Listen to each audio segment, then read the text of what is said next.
1장 1절로 2절에 있는 말씀을 보겠습니다. 1절과 2절 우리 한 목소리로 같이 말씀을 봉독하도록 하겠습니다. 베드로전서 1장 1절로 2절입니다. 376페이지 정도 있는데요. 함께 보도록 하겠습니다. 예수 그리스도의 사도 베드로는 본도, 갈라디아, 갑바도기아, 아시아와 비두니아에 흩어진 나그네 곧 하나님의 아버지 미리하심을 따라 성령이 거룩하게 하심으로 순종함과 예수 그리스도의 피뿌림을 얻기 위하여 택하심을 받은 자들에게 편지하노니 은혜와 평강이 너희에게 더욱 많을지어다. 아멘. 이 베드로 전후서는 야고보서와 함께 흩어져 있는 성도들에게 보낸 서신입니다. 우리가 잘 아는 것처럼 베드로 사도는 예수님의 부름을 받고 가장 예수님의 측근에서 예수님을 모시고 예수님 말씀을 듣고 그리고 예수님의 그 변화된 모습 또 부활하신 모습을 직접 다 목격하면서 그 주님의 제자로서의 삶을 살았던 분인 걸 우리가 잘 알고 있습니다. 베드로 사도는 구전에 의하면 예수님이 말씀하신 것처럼 네가 젊어서 네가 마음대로 다니지만 네가 나중에 띠를 띄우고 죽게 될 것을 주님이 말씀하신 것처럼 로마에서 순교했다고 알려져 있습니다. 이 베드로 사도가 그 시대에 흩어져 있던 많은 성도들에게 편지를 보냅니다. 근데 그 시대적 배경을 보면 베드로 사도도 순교를 당하는 것처럼 순교의 시대였습니다. 로마 제국 시대에 기독교가 박해를 받던 시대를 베드로 사도로도 살았고 또 그 시대를 살던 성도들에게 편지를 보냅니다. 그래서 자연스럽게 그 편지의 내용의 가장 핵심 내용은 고난에 대한 문제입니다. 고난을 받는 성도들, 그리고 그 고난받는 그 이유, 그리고 고난의 내용들, 그리고 그 고난을 받을 때 성도가 가져야 될 태도, 그리고 그 고난이 주는 유익이 무엇인가. 그래서 그 전체적인 흐름을 보면 이 고난에 대한 이야기가 전체적인 줄거리입니다. 1장에서는 이제 고난이 주는 유익을 먼저 이야기를 하고요. 2장에 가면 이제 그 고난을 받는 성도가 어떤 걸 사모하고 살아야 되고 어떤 삶을 살아야 될 것인가에 대해서 이야기를 쭉 하고 3장이 넘어가면 이제 그래서 자연스럽게 부부 생활부터 언어 생활 그리고 그런 그 성도로서의 삶을 어떻게 살아야 될 것인가. 그러면서 이제 4장에 넘어가면 고난을 받을 때 성도가 어떤 자세를 갖고 고난을 받아들여야 될 것인가. 고난의 두 가지 종류를 이야기하면서 그 고난을 받을 때 어떻게 받아야 될 것인가. 고난받는 태도에 대해서 말씀을 합니다. 5장에 이제 마지막 5장에 가면 장로가 어떤 삶을 살아야 되고 청지기로서 어떤 삶을 살아야 될 것인가. 그런 부분들을 마무리를 지면서 결국은 전체적인 흐름은 성도들이 고난을 받을 때 어떤 자세를 가지고 어떤 태도를 가지고 고난을 받을 것인가. 그리고 그 고난받는 가운데서 이 땅에서 성도로서 삶을 어떻게 살 것인가. 가정생활에서부터 교회생활 이런 청지기로서의 삶을 어떻게 살 것인가. 그런 부분들을 다루면서 결국은 고난이 주는 유익이 뭔가 이런 부분들을 전체적으로 다루고 있는 것이 베드로 전서의 내용들입니다. 가장 큰 특징은 고난이라고 말씀을 드렸죠. 베드로전서 1장 6절에 보면 여러 가지 시련이 있다 그렇게 표현을 쓰고 있고요. 3장 16절에 가면 정말 애매하게 고난을 받는다. 억울하게 고난을 받는다. 말도 안 되는 갖가지 비난과 조롱을 당하는 고난이 있다. 4장 12절에 가면 불과 같은 시험이 있다. 이렇게 표현을 씁니다. 의를 위한 고난 3장에서는 이야기를 하죠.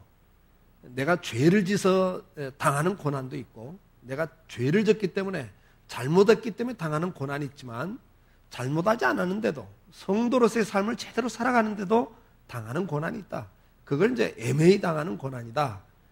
그렇게 표현을 하면서 그런 고난의 종류와 그런 고난을 당할 때 우리는 어떤 자세를 가져야 될 것인가 이런 것들을 쭉 설명하는 걸 보면 고난이 굉장히 극심했다는 것을 우리가 알고 있습니다. 초대교회 시대, 즉 로마 시대는 예수 믿는 사람들이 참 많은 그 오해와 또 고난이 있었습니다. 가장 대표적인 그 오해들이 있었는데 그게 뭐냐면 성만찬이었습니다. 우리 이제 초대교회가 오늘날도 우리가 성만찬을 하는데 그 성만찬은 주님의 죽으심을 기념하는 예식이잖아요. 그래서 떡을 나누고 포도잔을 나누면서 예수님의 피를 기념하고 예수님의 살을 기념한다. 그래서 성만찬을 하는데 이것이 이제 어떻게 이제 소문이 나냐면 예수 믿는 사람들은 짐승을 잡아서 은밀한 가운데 제사를 드리는데 짐승을 잡아서 그 피를 마시고 살을 먹는다. 이렇게 이제 초기에는 그런 오해들이 있었습니다. 그런데 이제 네로 황제 시대 전부터 박해가 일어나는데 그 박해가 일어날 때 빌미가 나중에는 예수 믿는 사람들이 식인종이다. 어린아이들이나 이런 연약한 사람들을 잡아다가 죽여서 그 피를 나누는 아주 은밀한 사교 집단이다. 이렇게 이제 소문이 나왔습니다. 근데 그 예수 믿는 사람들을 박해하는 사람들이 그 성만찬을 그렇게 거짓으로 소문을 퍼뜨려서 오해가 생겼습니다. 두 번째 대표적인 오해가 우리 성도들이 만나면 형제자매라 그러거든요. 초대교회도 편지에 보면 형제자매라 이런 표현들을 많이 씁니다.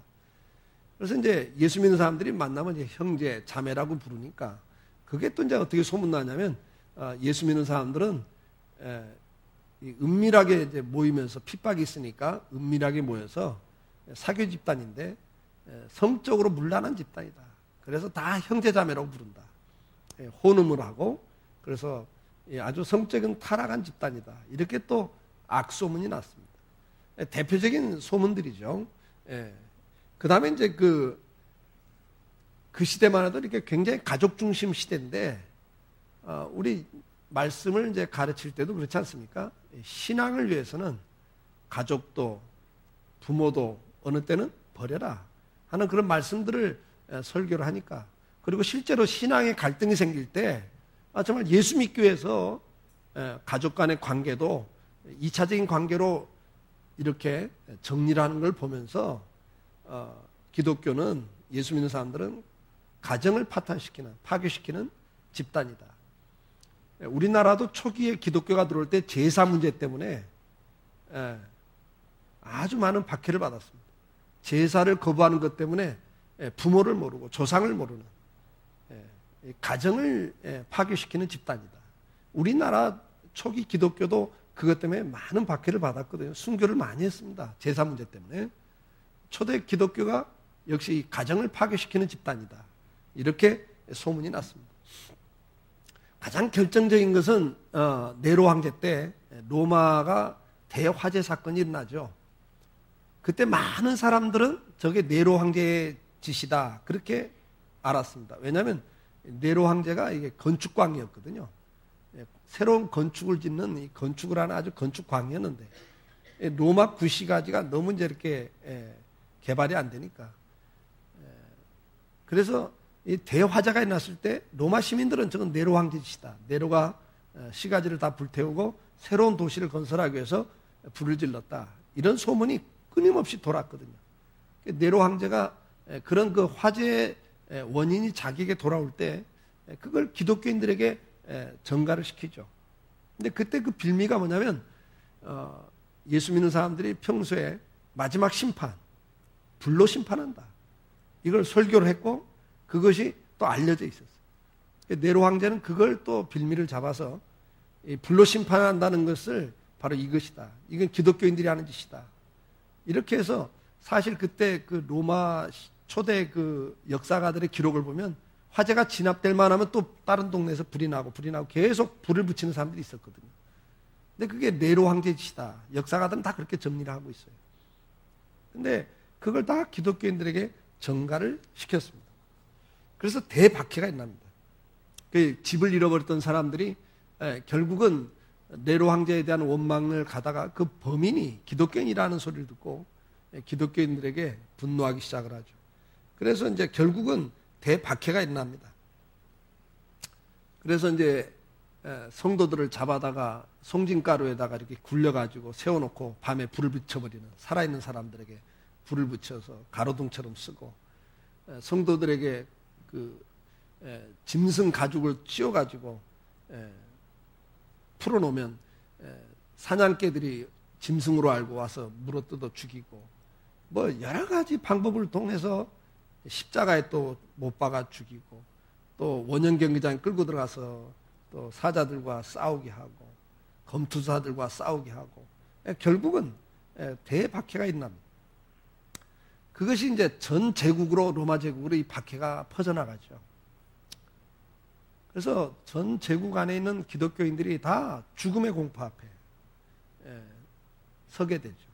이런 그 시대적 상황 속에서 이 베드로서가 보내지는 겁니다. 야고보서가 보내지고요, 베드로서가 보내집니다. 그래서 야고보서에서도 고난이라는 주제를 많이 다루고 있고, 베드로서에서도 고난이라는 주제를 다루고 있습니다. 자, 그런 이제 큰 흐름 속에서 이 베드로서가 기록이 되면서 이제 1절, 2절에 보면 이 베드로서를 보내는 저자가 베드로임을 먼저 밝히고요. 그러면서 예수 그리스도의 사도 베드로는 이렇게 말씀을 합니다.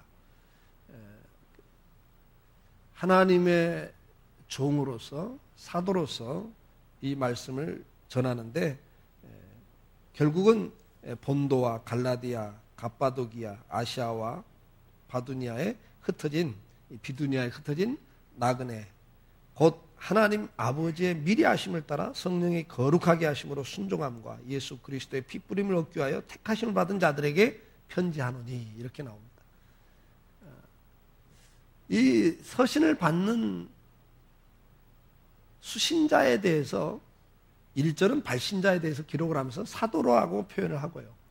그 다음에 수신자에 대해서는 뭐라고 말합니까? 흩어져 있는 나그네다. 그러면서 동시에 그들은 어떤 자들이냐 하면서 이제 2절에 곧 하나님 아버지의 미리 하심을 따라 성령이 거룩하게 하심으로 순종함과 예수 그리스도의 핏부림을 얻기 위하여 택하심을 받은 자들이다. 이렇게 설명을 합니다. 성도라고 하는 존재는 지금 이 세상에서 갖가지 말도 안 되는 오해 속에서 비방과 박해를 받고 있지만, 그들의 그 존재가 어떤 존재냐, 신분이 어떤 신분인가에 대해서 먼저 이야기를 하기 시작합니다. 성도는 신분이 두 가지 신분이 여기 나와요. 나그네다. 그런데 아주 특별한 존재들이다. 왜 특별한 존재입니까? 하나님의 택하심을 받은 자들이다. 그렇게 기록을 하고 있습니다. 성도는 이 세상에 살면서 말도 안 되는 갖가지 비방과 억울한 박해를 받고 있지만, 심지어 죽임까지 당하고 있지만, 히브리서에 보면은 재산을 빼앗기고 직장을 빼앗기고, 그래서 정말 그 동네에 살 수 없어서 도망을 가는, 유리하는 그런 삶을 살지만, 그러다가 잡히면 또 고문을 당하고 죽임을 당하지만, 성도라고 하는 존재는 어떤 존재냐? 하나님이 택하신 특별한 존재들이라는 거죠. 오늘 이 2절에 보면 삼위일체 하나님이 다 거명이 됩니다. 성부 하나님이 너희를 택하셨다. 그리고 성령 하나님께서 너희를 거룩하게 하심으로 순종하게 하신다. 성령 하나님이 우리를 돕고 있다고 말이죠. 그 일을 위해서 성자 예수 그리스도가 어떻게 했다고요? 핏부림을 당하셨다. 그러니까 성도라고 하는 존재, 저와 여러분이 어떤 존재냐? 첫째, 하나님께서 택하신 자들이다. 시편 71편 6절에 보면 내가 모태에서부터 주를 의지하였사오니 나의 어머니의 배에서부터 주께서 나를 택하셨사오니 나는 항상 주를 찬송하리이다. 그렇게 고백을 하고 있어요. 우리를 언제부터 택했어요? 모태에서부터 택하셨다. 에레미야 1장 5절에 보면 내가 너를 모태에 짓기 전에 너를 알았고 우리가 어머니의 모태에서 생명체가 생기기 전부터 이미 하나님이 아셨다. 너를 모태에 짓기 전에 너를 알았고 내가 배에서 나오기 전에 너를 성별하였고 너를 여러 나라의 선지자로 세웠노라. 에레미야에게 하신 말씀입니다. 에베소서 1장 4절로 6절에 보면 곧 창세전에 그리스도 안에서 우리를 택하사, 언제 택했어요? 이 세상을 만들기 전부터 이미 하나님은 계획하고 계셨다. 수많은 사람들이 있지만 그 가운데 우리를 하나님의 백성으로 미리 택하셨다. 창세전 이미 예수 그리스도 안에서 우리를 구원하시기로 창세전에 택하셨다. 우리로 사랑 안에서 그 앞에 거룩하고 흠이 없게 하시려고 그 기쁘신 뜻대로 우리를 예정하사 예수 그리스도로 말미암아 자기의 아들들이 되게 하셨으니, 저와 여러분은 어떤 사람들이냐? 이 세상을 만들기 전부터 이미 하나님이 세상을 만들 계획을 갖고 계시고 그 가운데 사람들을 만들 계획을 갖고 계시고 그 아담과 하와를 통해서 수많은 사람들이 이 땅에 태어나고 죽지만 그 가운데서 구원받을 자들을 하나님이 택하셨다는 거예요. 미리 예정하셨다는 거예요. 에베소 1장 11절에 모든 일을 그의 뜻의 결정대로 일하시는 이의 계획을 따라 우리가 예정을 입어. 하나님이 모든 일을 계획하실 때 그 계획을 따라 일하시는 그분께서 저와 여러분을 창세전부터, 세상을 만들기 전부터 이미 세상 만들 걸 다 계획하시는 그 계획 속에 저와 여러분을 택하기로 작정을 하셨다. 그래서 그의 기업이 되게 하셨다. 하나님의 자녀가 되게 하셨다. 로마서 8장 29절 30절에 하나님이 미리 아신 자들을 또한 그 아들의 형상을 본받게 하기 위하여 미리 정하셨으니 이는 그로 많은 형제 중에 맏아들이 되게 하려 하심이니라. 또 미리 정하신 그들을 또한 때가 되매 부르시고 부르신 그들을 또한 때가 되매 예수를 믿기 위해서 의롭다 하시고 의롭다 하신 그들을 마지막 재림 때에 영광스럽게 변화시키는 영화롭게 하리라. 로마서 8장 29절 30절에 우리의 구원이 어떻게 이루어져 가는가를 한마디로 다 표현하고 있습니다. 하나님이 창세전부터 정해놓으시고 때가 될 때 우리가 태어나고 때가 될 때 우리가 어떤 계기를 통해서 예수를 영접할 수 있도록 만드시고 그래서 그 믿음을 주시는 거예요. 은혜를 주셔서 믿음이 생겨요. 예수를 믿을 수 있도록 고백하게 해요. 그래서 우리를 의롭다, 사죄함을 받게 하시죠. 그리고 우리를 구원하시는 거예요. 마지막 날 우리를 영화롭게 하겠다고 말씀을 하고 있습니다. 저와 여러분이 보통 사람들이 아닌 거예요. 하나님께서 창세전부터 이미 계획하시고 작정하시고 정하신 자들이에요. 그리고 때가 되면 예수 그리스도께서 우리를 위하여 대신 죽으시는 거예요. 에베소 1장 7절 우리는 그리스도 안에서 그의 은혜와 풍성을 따라 그의 피로 말미암아 속량 곧 죄사함을 받았느니라. 마태복음 20장 28절 인자가 온 것은 섬김을 받으려 함이 아니라 도리어 섬기려 하고 자기 목숨을 많은 사람의 대속물로 주려 함이니라. 고린도서 5장 21절 하나님이 죄를 알지도 못하신 이를 우리를 대신하여 죄로 삼으신 것은 우리로 하여금 그 안에서 하나님의 의가 되게 하려 하심이니라. 베드로전서 3장 18절 그리스도께서 단번에 죄를 위하여 죽으사 의인으로서 불의한 자를 대신하셨으니 이는 우리를 하나님 앞으로 인도하려 하심이라. 육체로 죽임을 당하시고 영으로는 살리심을 받으셨습니다. 오늘 저와 여러분이 어떤 존재냐? 하나님이 창세전부터 이미 작정하신 자들, 택하신 자들. 그리고 우리를 구원하기 위해서 독생자 예수 그리스도를 이 땅에 보내셔서 그를 대신 죽이시는 거예요.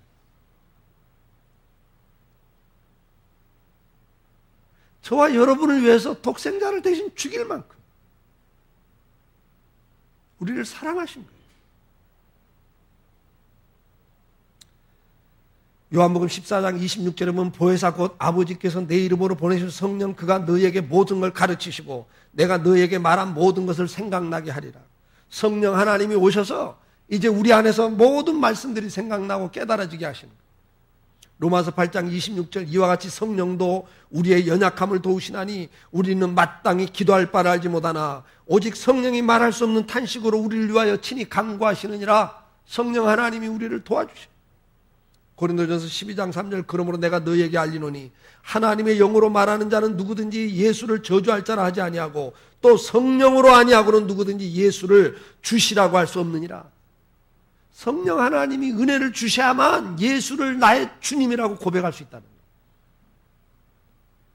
지금 베드로전서 2장에서 우리는 택하심을 받은 자라고 말하면서 하나님의 성부 하나님의 선택, 성령 하나님의 도우심, 성자 하나님의 피 뿌리심, 이걸 2절에 한마디로 다 말씀을 하고 있는데 그걸 성경은 수없이 이야기를 하고 있어요. 저와 여러분이 어떤 존재기에 저와 여러분 하나를 구원하시기 위하여 하나님이 계획하시고 우리를 위해 대신 죽으시고 그 사실을 우리로 하여금 믿게 하시고 은혜를 주셨어요. 그리고 성도의 삶을 살아갈 수 있도록 날마다 때를 따라 도우시는 성령의 도우심이 끝없이 이어지던 그런 존재라는 거죠. 그래서 베드로전서 2장 9절에서는 너희는 택하신 족속이요 왕같은 제사장들이요 거룩한 나라요 그의 소유된 백성이니. 우리가 어떤 존재냐? 왕같은 제사장.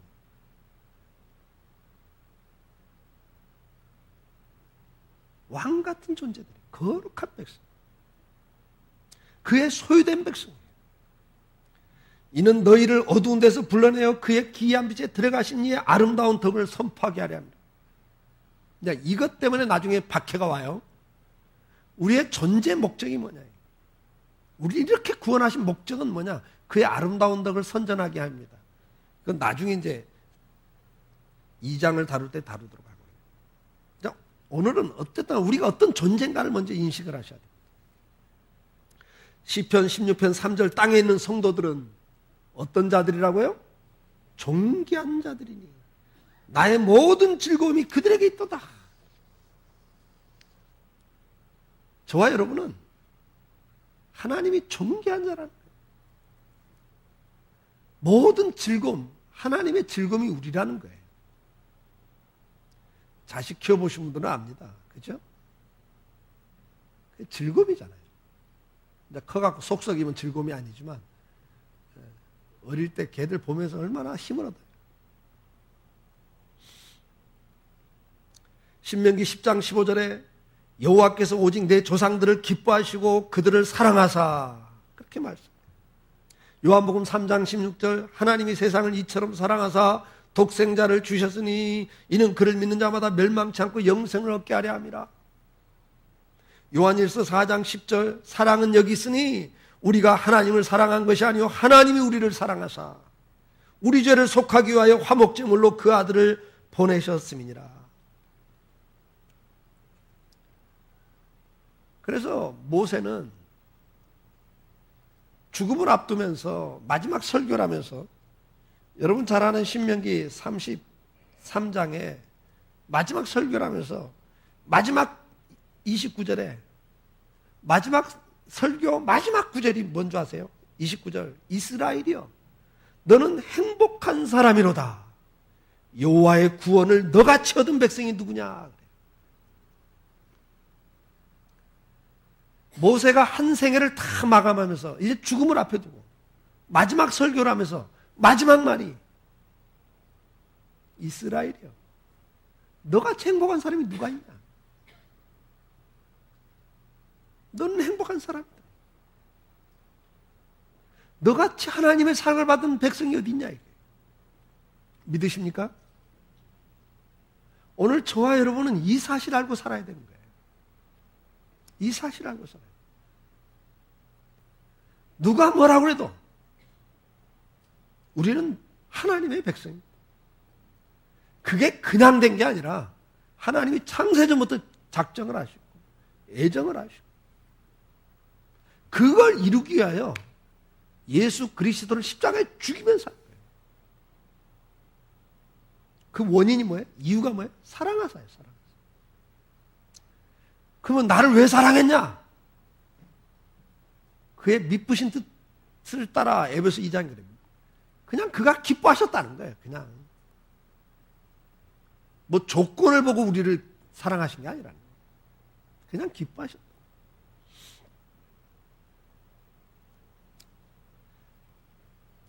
저와 여러분이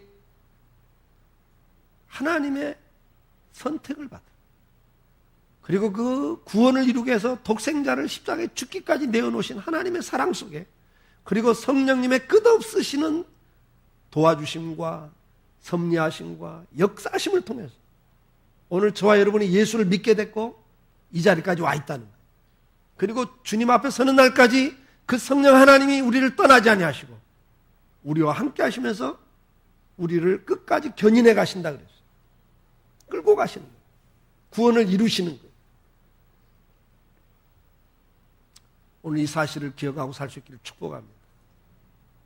그러나 오늘 1절에서 2절에서 그러나 우리는 그런 존재지만 이 땅에서는 나그네라고 표현을 하고 있습니다. 자기 나라에 살지 못해가지고 핍박 때문에 흩어진 유대인들이에요. 베드로서를 보낸 주 타겟은 유대인들이거든.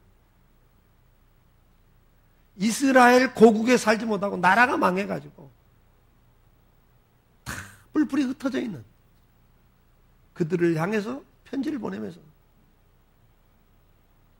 세계 각처에 그 시대는 이게 세계죠. 세계 각처에 흩어져 있는 성도들을 향해서 편지를 보내요. 우리는 이렇게 기가 막힌 존귀한 자들임에도 불구하고 이 땅에 사는 동안에는 어떤 존재들이냐? 나그네 같은 존재다.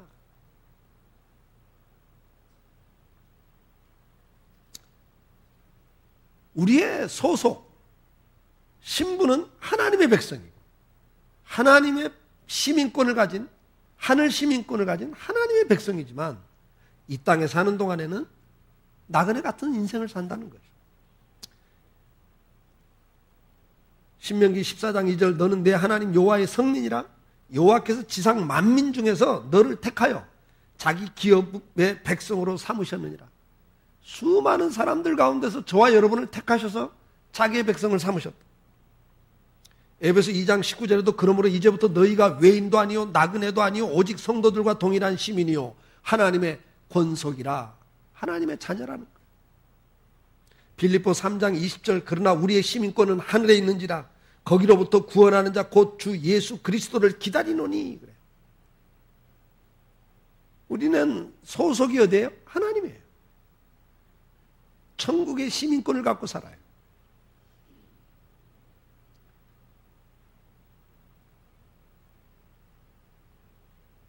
제 친구 하나도 미국 시민권을 갖고 있어요. 한국에 와 있는데도 한국에서는 거류증이라는 걸 받았고 살아요. 미국 시민이기 때문에 한국에 와 살 때는 그냥 우리 거류증 그래요. 여기 거류한다 그 말이에요. 잠깐 지나가는 동안 있다 그 말이죠. 우리의 소속 신분은 하나님의 백성이죠. 시민권이 하늘에 있어요. 그래서 이 땅에 사는 동안에는 우리는 항상 여기는 뭐예요? 지나가는 나그네다. 거류하는 백성이다. 여기가 우리 고향이 아니라 이게. 여기다가 아주 그냥 뿌리를 내리고 살 때가 아니라는 거예요. 내 친구 목사도 그러더라고요. 이제 나이 더 들면 미국으로 가야지 뭐 그러더라고요. 왜? 거기 가면 시민권을 갖고 있기 때문에 아파트도 노인 아파트 아주 그냥 싸게 주고 혜택이 많으니까 뭐 선교학이라고 와 있는데 뭐 은퇴하고 나면 대책도 별로 없는데 그래도 미국 가면 시민권을 갖고 있기 때문에 그래도 혜택이 있으니까 미국으로 가 살아야지 뭐 그러더라고요. 그 친구는 여긴 거류증이에요. 거류에 거류. 그래서 히브리서 11장 16절에 그들이 이제는 더 나은 본향을 사모하니 곧 하늘에 있는 것이라. 이러므로 하나님이 그들의 하나님이라 일컬음을 받으심을 부끄러워하니 하시고 그들을 위하여 한 성을 예비하셨느니라. 우리가 돌아갈 고향이 있습니다. 거기 가면 우리에 대한 하나님의 백성으로서 모든 혜택이 주어지는 천국이 있다고. 우리가 지금 이곳에 살고 있지만 우리의 본향이 아니라 여기다가 아예 뿌리를 내리고 살 곳이 아니라는 거죠. 그래서 고린도후서 4장 18절 우리가 주목하는 것은 보이는 것이 아니요 보이지 않는 것이니 보이는 것은 잠깐이요 보이지 않는 것은 영원함이니라. 우리가 이 땅에 사는 동안 항상 기억해야 될 것은 나그네라는 거예요. 우리의 신분을 인식하고 사셔야 돼요. 나는 어떤 사람이다? 하나님의 백성, 하나님의 자녀, 하늘 시민권을 가진 하늘 시민이다. 이 땅에 사는 동안에는 나는 어떤 존재다? 하늘 시민권을 가진 하나님의 백성이지만 이 땅에서는 나는 나그네다. 잠시 거류하는 거류증을 받아 사는 존재다. 그렇기 때문에 뭐 해야 돼요? 잠깐 보이는 이 세상을 전부인 것처럼 알고 살면 안 된다. 시편 90편 9절 10절 우리의 모든 날이 주의 분노 중에 지나가며 우리의 평생이 순식간에 다하였나이다. 우리의 연수가 70이요 강건하면 80이라도 그 연수의 자랑은 수고와 슬픔뿐이요 신속히 가니 우리가 날아가나이다. 이걸 알고 살아야 돼요. 이 땅에 사는 것은요 나그네길이에요. 영원히 사는 곳이 아니에요. 신속히 지나가요. 그리고 이 땅에서 70년 80년을 살아도 그 사는 날의 모든 내용을 들여다보면 수고와 근심과 눈물이 더 많아요. 행복하고 편안한 순간과 시간보다는 스트레스 받고 괴롭고 고통을 당하고 근심 걱정하는 게 더 많죠. 그것도 신속히 지나가요. 시편 103편 15절 인생은 그날이 풀과 같으며 그 영화가 들의 꽃과 같도다. 잠깐 피었다 시들어지는 꽃과 같다. 아무리 성공했다 아무리 뭐 돈 많이 벌었다 무슨 상관이 있어요. 금방 지나가서 죽는데 금방 지나가 죽어. 제가 어저께도 마음이 좀 이렇게 아련한 게 있었어요. 아버님이 입원하고 이제 퇴원하셨는데 한 뭐 보름 동안 관장이 안 되셨어요. 변이 안 나오셔가지고 어저께 이제 관장을 좀 시켜드렸거든. 화장실에 가서 이렇게 관장을 시켜드리면 혼자서 못 하시니까 어지러워갖고 못 하시니까. 한번 마음이 너무 아파요. 그냥 앙상하게 갈비 그냥 뼈 그냥 간만에 제가 아버님 이제 전체 벗은 몸을 간만에 봤거든요. 그러지 않았던 분인데 그냥 너무 이렇게 그냥 가냘프 주셨어요. 제가 이 뱃살이 좀 있거든요. 똥배라고 그러죠. 이게 좀 있어요. 이게 막 37인치까지 늘었더라고요.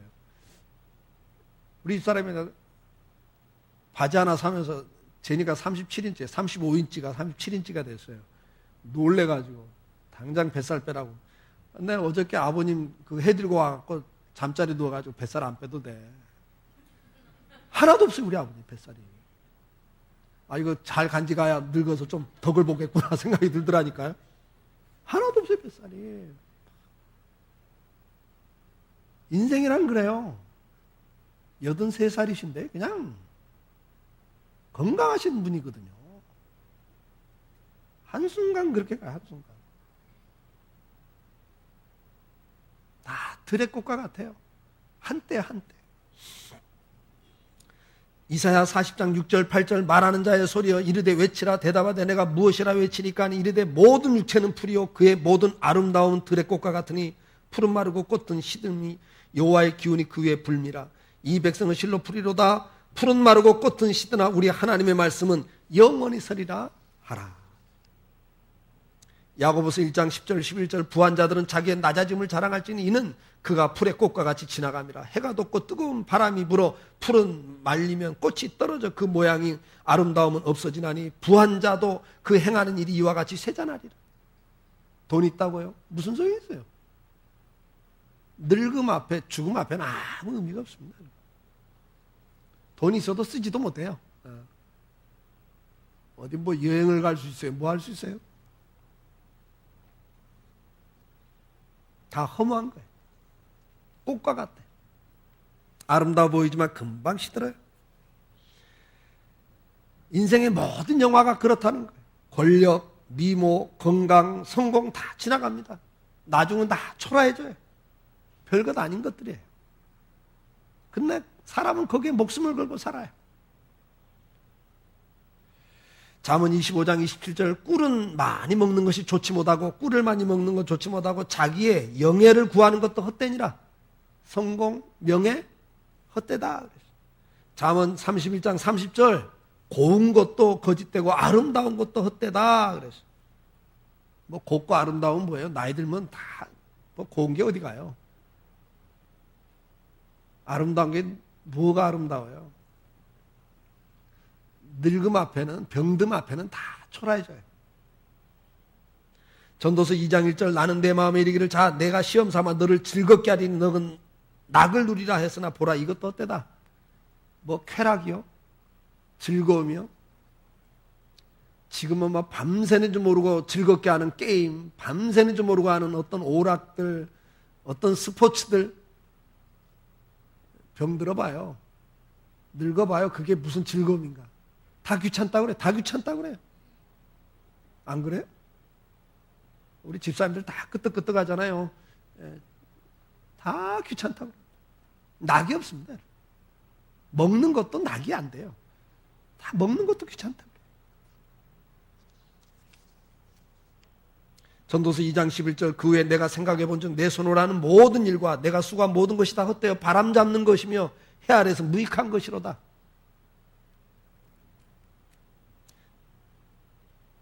(23절에) 일평생에 근심하며 수고하는 것이 슬픔뿐이라 그의 마음이 밤에도 쉬지 못하나니 이것도 헛되도다. 꿈자리까지 사납게 살잖아요. 밤에도 편하게 못 자요. 그렇게 수고하고 사는데 그게 헛되다 그랬어요. 전도서 6장 9절에는 눈으로 보는 것이 마음으로 공상하는 것보다 나으나 이것도 헛되어 바람 잡는 것이로다. 그래서 시편 90편 12절에 결론을 이렇게 냅니다. 같이 읽어볼까요? 우리에게 우리의 날 계수함을 가르치사 지혜로운 마음을 얻게 하소서. 지혜를 얻으시오. 우리의 날 계수함을 가르치사 인생 사는 게 뭔가를 깨닫기를 구하라는 거예요. 그게 지혜입니다. 천년만년 사는 것처럼 항상 이렇게 살 것처럼 말하지 마세요. 우리 집사람도 벌써 그 이야기를 해요. 아휴 늙어가는 게 이런 건지. 우리 집사람 벌써 그런 말 해요. 50대 중반인데 왜? 몸에서 여러 가지 증상들이 나타나니까. 제가 조금 전에 우리 집사님은 풋 하고 웃으세요. 80대는 그 소리 듣고 웃잖아요. 50대가 그런다니까. 근데 50대는 이미 그래요. 늙어가기 시작해요. 증상이 나와요. 방법이 없어요. 그런 걸 통해서 뭘 깨달으라는 거예요. 아, 인생을 자기 나를 계수하는 지혜를 얻으라는 거예요. 그 나이 때 내가 어떻게 살아야 될까를 깨달으라는 거죠. 그렇잖아요? 그런데도 몸은 무너져 가는데 이미 증상이 나오는데도 천년만년 살 것처럼 욕심 부리고 뭐에 집착하고 살면 더 빨리 망가지는 거예요. 더 추해지고 초라해지는 거예요. 그래서 히브리서 10장 34절로 35절에 너희가 갇힌 자를 동정하고 너희 소유를 빼앗기는 것도 기쁘게 당한 것은 더 낫고 영구한 소유가 있는 줄을 알미라. 그러므로 너희 담대함을 버리지 말라. 이것이 큰 상을 얻게 하느니라. 모든 믿음의 선배들은 이 땅에 살면서 갇히고 감옥에 갇히고 소유를 빼앗기고 가진 박해를 받으면서 그걸 기쁘게 당했다. 기쁘게 당했다. 왜요? 이건 잠깐인 걸 알기 때문에, 더 낫고 영구한 것이 있는 걸 알기 때문에. 그래서 히브리서 10장 35절에 이렇게 말씀하면서 37절에 잠시 후면 오실 리가 오시리니 지체하지 아니하시리라. 주님 오실 날이 가깝다. 아니면 내가 죽을 날도 가까운 거예요. 주님이 오시든 내가 죽어서 주님 앞에 가든 가까운 거예요. 금방이에요. 언제일지 몰라요. 그래서 그걸 준비하고 사는 게 지혜로웁니다. 주님 앞에 설 날을 준비하셔야 됩니다.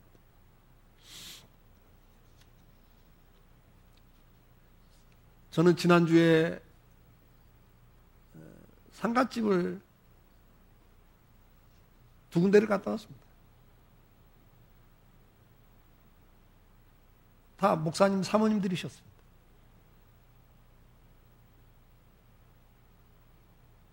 다 62세, 50과 한 8세 됐나요? 한 분은 뇌출혈로 쓰러지셨고 돌아가셨고, 한 분은 암으로 돌아가셨어요. 다 60 언저리에서 돌아가셨어요.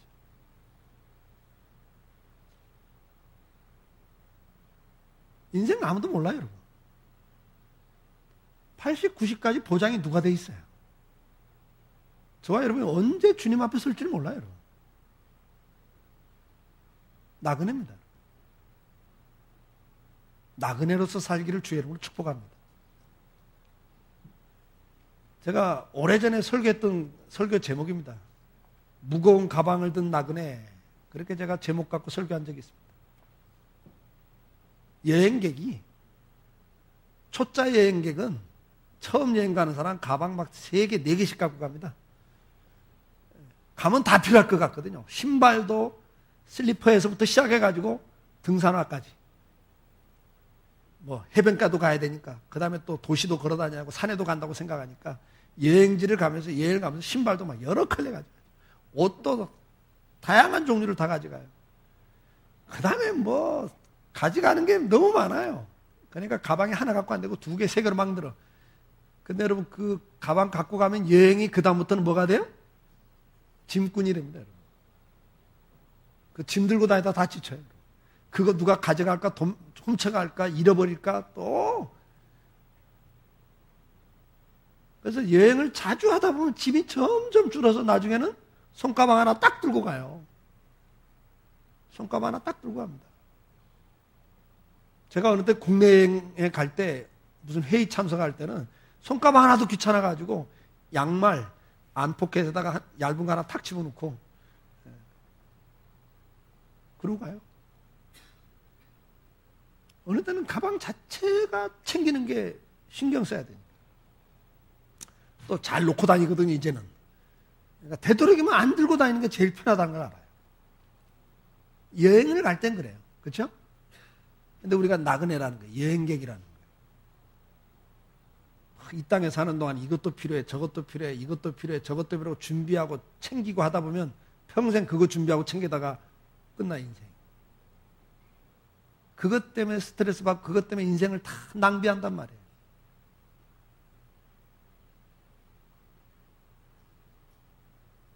여러분 가실 땐 다 놓고 가실 것들인데 너무 많이 챙기려고 하지 마시고요. 좀 내려놓고 사시면 좋겠어요. 간편하게 사시는 게 좋습니다. 더 낮고 영원한 성이 있습니다. 그걸 바라보고 오늘 하루도 살아갈 수 있길 주의 이름으로 축복합니다.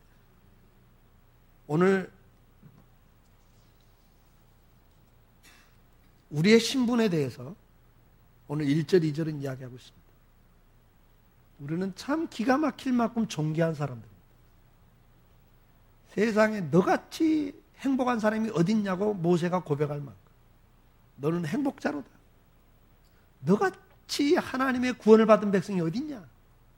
믿습니까? 하나님이 창세전부터 이미 저와 여러분을 택하셨다 그랬습니다. 뭘 보고 택했어요? 그냥 기뻐하셨다는 거예요. 사랑하셨다. 그리고 우리를 택한 우리를 구원하시기 위해서 독생자를 십자가에 죽이셨습니다. 그리고 성령 하나님을 보내셔서 오늘도 계속 우리를 위해 탄식하며 기도하시면서 우리를 깨닫게 하시고 생각나게 하시고 믿게 하시고 또 도전하시고 격려하셔서 우리를 위한 이 믿음의 길을 걸어가게 하시는 게 성령 하나님이세요. 이렇게 삼위일체 하나님이 총동원하셔서 저와 여러분을 챙기신 거예요. 저와 여러분은 하나님의 사랑을 받는 특별한 존재들입니다. 그걸 인식하고 살 수 있길 축복합니다. 저와 여러분은 하늘 시민권을 가진 하나님의 백성들입니다. 너는 행복한 사람이다. 너같이 구원받은 백성이 어디 있냐. 기가 막힌 구원을 받은 거예요. 그냥 말 쉽게 구원받았어요. 그건 말이 쉽지. 그 내용은 엄청난 사랑과 희생과 죽음과 돌봄이 있다고요. 끝없는 성령의 돌보심 속에 우리가 이 자리에 와 있는 거예요. 그걸 생각하면서 찬송할 수 있기를 축복합니다. 찬송하리로다. 이제 3절에 나와요. 찬송하리로다가 그래서 시작되는 거예요. 3절이. 찬송해야 돼요. 우리는 기가 막힌 신분입니다. 하나님의 백성입니다. 하늘 시민권을 가진 자입니다. 그러나 동시에 이 땅에 사는 동안에는 뭐예요? 나그네입니다. 우리의 본향이 따로 있기 때문에 우리는 나그네입니다. 나그네로서의 삶을 사셔야 됩니다. 잠깐 눈에 보이는 것에 마음 뺏겨 살면 안 됩니다. 나그네가 이 땅에서 천년만년 사는 것처럼 준비하고 살면 안 됩니다. 제가 그때도 예를 들었잖아요. 하룻밤 자는 여관방에다가 여러분 가재도구 들여놓겠어요? 호텔에 들어갔는데 가재도구가 마음에 안 들어. 그러니까 여러분 돈 들여갖고 바꿔놔? 하루 이틀 밤 자기 위해서 일주일 투숙하기 위해서 가재도구 바꿔놓으시겠어요? 거기다가 냉장고도 바꿔놓고 선풍기도 새로 갖다 놓고 에어컨도 새로 설치하고 하시겠냐고요. 벽지도 마음에 안 들어. 바꿔. 욕실도 타일도 바꿔. 다 바꿔요? 미쳤다고 그러죠. 잠깐 살다가는 이 땅에다가 그렇게 꾸민들 무슨 의미가 있겠어요? 정신 나간 거라는 거예요. 정신 차리시고 지혜를 얻으시고 이 땅에 떠날 때 남긴 거 없이 떠날 수 있기를 축복합니다. 남기려고 하지 마세요.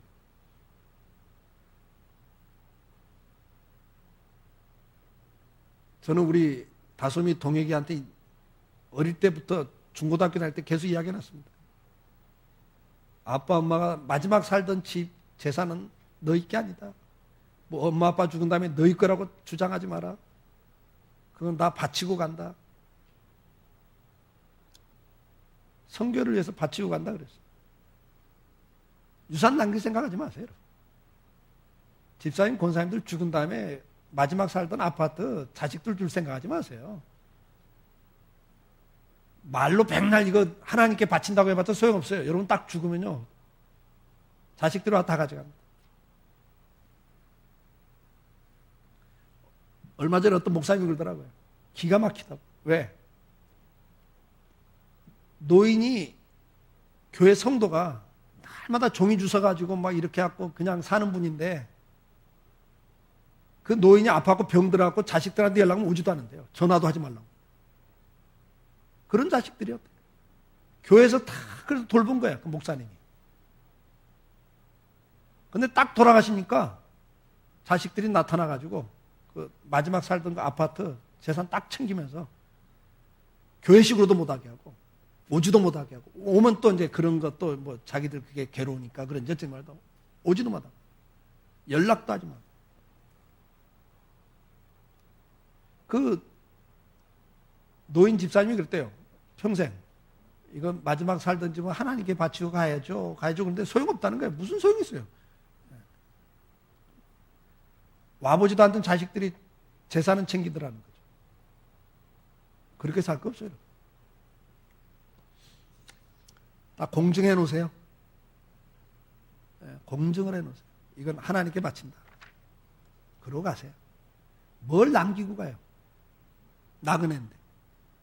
흔적을 남길 거 없어요. 흔적 남겨봤자 흔적도 안 돼. 예. 뭐 자식들이 막 그거 막 고마울 줄 알으세요? 고마우지도 않아요. 아유, 난 어쩌다 부모가 요 정도밖에 안 남겨놨냐, 그런 소리 나지. 그러니까 아예 처음부터 그런 생각을 끄고 사세요. 저는 그래서 우리 애들한테 이야기했습니다. 신경 쓰지 마라. 이건 하나님 거다.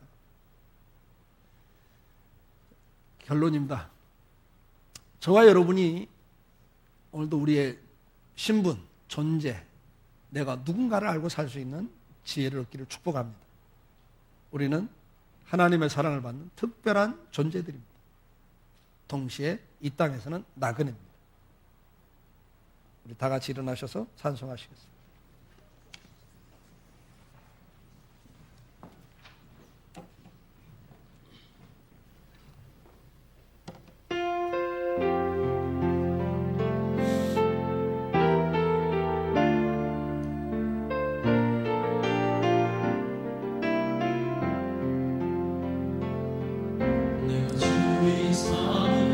모든 건 내려놓고 내 주 대신 주 앞에 나가 내가 사랑했던 모든 건 내려놓고 주님만 사랑해 주세요.